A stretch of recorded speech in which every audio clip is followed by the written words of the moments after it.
은퇴 후 충격적인 변화, 준비 없으면 이렇게 망한다. 여러분, 은퇴라는 게 참 막연하게 들리죠? 솔직히 말해서 20대, 30대에는 나중에 60살쯤 되면 뭐 놀면서 지내겠지 하고 대충 생각하는 경우가 많아요.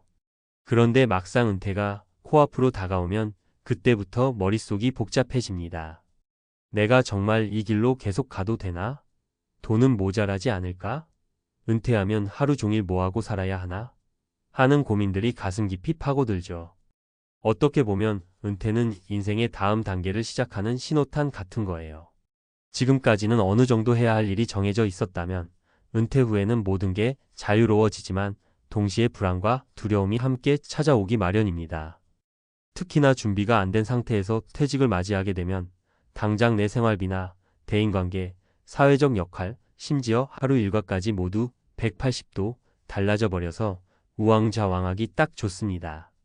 이번 글에서는 은퇴 후 우리가 맞닥뜨리게 될 충격적인 변화들에 대해 실제 사례들을 통해 좀 더 실감나게 살펴보려고 해요. 내가 이렇게 망하기 전에 미리 대책을 세워야겠다 하는 마음이 들 수 있도록 은퇴 준비의 중요성과 함께 현실적인 조언들을 나눠보겠습니다. 1. 은퇴 후 경제적 빅쇼크 버티지 못한 김 씨의 이야기. 첫 번째 사례로 소개할 분은 김씨 가명입니다. 김 씨는 직장 생활 30년 차가 되면서 몸도 슬슬 따라주지 않고 회사에서도 후배들에게 자리를 물려줘야 할 것 같아 퇴직을 마음먹었습니다. 딱히 퇴직 후 계획은 없었는데 괜찮은 퇴직금과 국민연금 정도면 큰 문제는 없겠지 싶었던 거예요. 그런데 막상 퇴직하고 나니 매달 고정으로 들어오는 월급이 사라져 버렸습니다. 퇴직금이라는 것도 한두 달, 길면 몇 년 버티는 데에만 도움이 될 뿐이지 그 이후부터는 또 돈이 부족해지는 상황이 오더랍니다. 퇴직금이 있으니 한번 놀아보자 하고 여행이며 취미생활이며 지인들과의 식사 자리를 많이 가졌는데 그게 오히려 독이 됐죠. 돈이 생각보다 빨리 줄어들어서 몇 개월 지나지 않아 적금 깨고 예금 깨고 정신이 하나도 없었다고 합니다. 문제는 여기서 끝나지 않았어요. 당장 건강보험료부터 각종 공과금, 그리고 생활비로 인한 지출이 꾸준히 이어지는데 어떻게든 돈을 벌어야겠다는 생각에 구직 활동을 했지만 50대 후반을 넘어가니 일자리를 구하기도 쉽지 않았죠. 결국 김 씨는 은퇴가 아닌 반퇴 생활을 할 수밖에 없었습니다. 지인 소개로 겨우 편의점 야간 아르바이트를 구했지만 체력은 체력대로 소진되고 예전에 받던 월급과 비교하니 보람도 적고 현실적인 수입도 너무 적어서 우울감까지 찾아왔습니다. 그러다 보니 가족들과의 사이도 점점 벌어지고 재취업 스트레스가 겹쳐 몸과 마음이 모두 힘든 상황에 처해버렸죠. 이 사례가 주는 교훈. 은퇴 이후에는 월급이라는 안전장치가 사라진다. 따라서 정기적인 수입원을 어떻게 만들지 혹은 어떻게 지출을 줄일지 미리 대책이 있어야 한다. 퇴직금이나 연금만 믿고 지금까지 일했으니 좀 써야지 하는 생각은 독이 될 수 있다. 은퇴 준비는 가능한 한 빨리 50대 초반 혹은 그 이전부터 해두어야 한다. 2. 심리적 공허감. 나는 이제 필요 없는 사람인가? 라는 고민. 두 번째 사례는 정 씨 가명의 이야기입니다. 정 씨는 공기업에서 30년 넘게 근무를 해오셨고 은퇴가 거의 정해져 있는 구조이기도 해서 60세가 되자 자연스럽게 퇴직을 하게 됐어요. 정 씨는 평소에 성실하고 깔끔하게 일처리를 잘해서 후배들에게도 인망이 두터운 편이었습니다. 문제는 퇴직 직후부터 찾아왔습니다. 회사에서 업무가 빼곡할 땐 내 이름으로 승인을 받거나 회의를 주재하거나 내 결재가 없으면 일이 진행이 안 되었잖아요. 그런데 은퇴하고 나니 하루 종일 아무도 나를 찾지 않는 거예요. 정 과장님, 이 결제 좀 부탁드립니다. 라는 말 한마디가 없다는 사실이 이렇게 서글펐나 정 씨 본인도 몰랐던 거죠. 처음 한두 달은 오랜 시간 일했으니 좀 쉬어가자 하고 집에서 편하게 지냈는데 시간이 지나면서 점점 TV 앞에 앉아 멍하니 보내는 시간이 늘어났습니다. 예전 같으면 아침에 일어나자마자 출근 준비하느라 분주했고 주말에는 가족들과 함께 소소한 시간도 보냈는데 이제 모든 요일이 똑같고 내가 할 일도 딱히 없습니다. 가족들도 처음엔 아빠, 이제 회사 안 가니 좋죠? 정도로 물어보지만 몇 달 지나면 또 아빠가 집에 계시긴 하는데 뭘 하시나 하는 분위기가 됩니다. 정 씨는 어느 순간부터 자신이 전혀 쓸모없는 사람이라는 생각에 빠지기 시작했고 이내 우울감이 찾아왔습니다. 본인은 나는 이제 사회적으로 은퇴했고 내가 할 일은 별로 없나 보다 생각해서 사람들과의 만남도 줄여갔고 결국 원치 않게 고립되었죠. 후배들에게 연락해도 과장님 바빠서 나중에요 라는 식의 반응이 오니 점점 내 마음이 움츠러드는 겁니다. 이 사례가 주는 교훈. 사회적 역할 상실로 인한 공허감은 생각보다 훨씬 크게 찾아온다. 은퇴 후에도 내가 할 수 있는 일, 내가 즐겁게 몰두할 수 있는 목표를 찾는 게 중요하다. 가족이나 주변 사람들과의 소통이 더 적극적으로 이루어져야 한다. 필요하다면 커뮤니티나 봉사활동 등 새로운 인간관계를 맺을 수도 있어야 한다. 3. 제2의 커리어로 성공한 박 씨의 이야기. 세 번째 사례는 조금 희망적인 얘기를 드려보려고 합니다. 박 씨가 겪는 중소기업 관리직에서 정년퇴직을 하셨어요. 회사 다니면서도 늘 내가 하고 싶은 일이 뭘까? 고민을 많이 해오신 분이었어요. 단순히 돈을 버는 일을 넘어 퇴직 후 내가 어떤 모습을 살아가면 좋을까를 늘 염두에 두고 계셨죠. 박 씨의 가장 큰 취미이자 특기는 뭐였냐면 베이킹이었어요.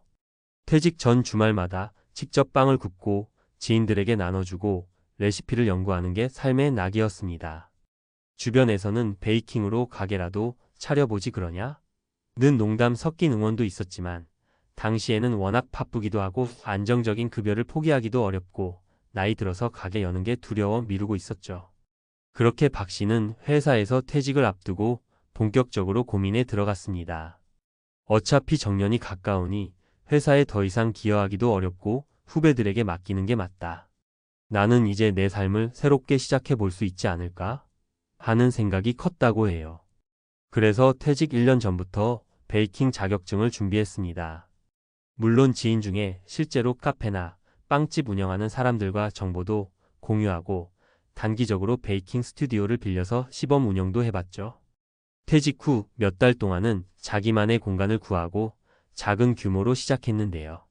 가게라기보다는 공방 겸 작은 카페처럼 꾸며서 사람들에게도 베이킹 클래스도 해주고 거기서 나온 수익으로 또 새로운 레시피 연구를 하고 그렇게 하다 보니 박 씨는 일이 커져서 나중에는 지역 커뮤니티에도 알려지고 언론 인터뷰 요청도 오게 됐습니다. 박 씨는 물론 돈만 바라보고 한 건 아니지만 좋아하는 일을 하다 보니 두 번째 삶이 더 활기차고 행복하다고 해요. 회사는 내 몸에 맞지 않는 옷이었다고 생각할 정도로 지금이 더 나답게 사는 기분이라고 말하는데 이분을 보면 은퇴가 끝이 아니라 시작이라는 말이 그냥 허황된 소리는 아닌 것 같아요. 이 사례가 주는 교훈. 미리 자신의 관심사와 재능을 파악하고 퇴직 전에 준비를 시작하면 훨씬 수월하다. 은퇴 후에는 돈도 중요하지만 보람과 즐거움이 함께 가야 한다. 그러면 자연스럽게 새로운 길이 열린다. 은퇴 나이가 빠르든 늦든 제2의 인생을 열어줄 수 있는 특기나 취미가 있다면 두려워하지 말고 과감히 도전해 볼 만하다. 은퇴 후 인생이 망하지 않으려면. 자, 이렇게 세 가지 사례를 살펴봤는데요. 은퇴 후 삶이 갑작스럽게 바뀌며 찾아오는 경제적 심리적 사회적 충격은 정말로 큽니다. 어떤 사람은 뚜렷한 계획 없이 자금이 소진되어서 힘들어지고 어떤 사람은 내가 사회적으로 필요 없는 존재라는 공허감에 빠져 우울해지고 또 어떤 사람은 적절한 준비 덕분에 꿈꿔왔던 제2의 커리어를 열심히 살고 있습니다. 그렇다면 결론적으로 은퇴 후 삶이 망하지 않으려면 무엇을 해야 할까? 간단하게 몇 가지를 요약해 드릴게요. 재정 계획은 은퇴 10년 전부터 준비하자. 퇴직금이나 연금만으로 충분하리라는 생각은 금물. 가능한 한 빨리 재무 설계, 예적금, 투자, 연금 계좌 등을 다양하게 갖춰서 은퇴 후에도 안정적인 생활비가 확보될 수 있도록 해야 합니다. 새로운 목표와 역할 찾기.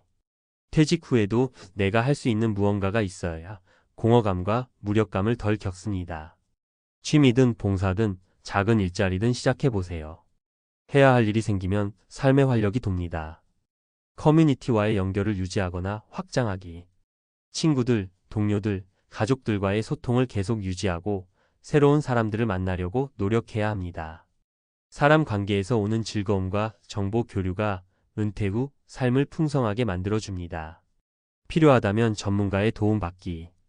심한 우울감을 겪거나 재정적 어려움으로 막막할 때는 심리 상담이나 재무 상담 등 전문가의 도움을 적극적으로 받으세요. 내 힘만으로 해결하기 벅찰 때가 있습니다.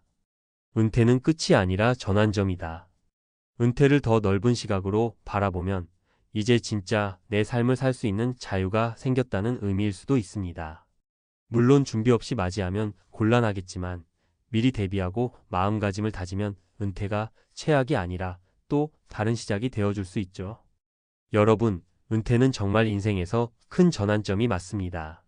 한 직장에서 수십 년 지내온 날들이 꽤 길긴 하지만 사실 우리의 수명이 길어지면서 은퇴 후에도 20년, 30년을 더 살아갈 수 있어요.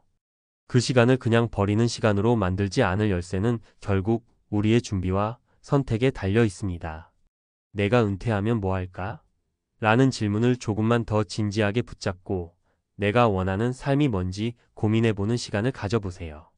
재정 문제도 중요하지만 심리적, 정서적 건강도 무시하면 안 됩니다. 또 은퇴를 앞둔 가족이나 지인이 있다면 왕년에는 말야 같은 예전 이야기만 듣고 넘어갈 게 아니라 함께 앞으로의 삶을 어떻게 보낼 건지 이야기를 나누고 구체적인 계획도 세워보시길 추천드립니다. 어느 날 갑자기 아니, 내가 이렇게 망해버릴 줄은 몰랐는데 하는 상황에 처하기 전에 한 걸음씩 준비하고 실천하면 은퇴 후에도 풍요로운 인생을 살 수 있습니다. 우리는 아직 갈 길이 많고 은퇴 후에는 또 다른 가능성이 열려 있으니까요. 무엇보다 내가 진짜 원하는 게 뭘까? 를 발견하는 일, 그리고 그것에 맞는 준비를 시작하는 일이야말로 충격적인 변화가 찾아올 때도 흔들리지 않는 최고의 방법이 될 거예요. 부디 이 글이 여러분에게 은퇴 준비와 은퇴 후 삶에 대해 다시 한번 생각해 볼 기회를 주었으면 좋겠습니다. 준비된 은퇴는 망하지 않는, 오히려 새로운 전성기를 열어줄 수 있다는 사실을 잊지 마세요.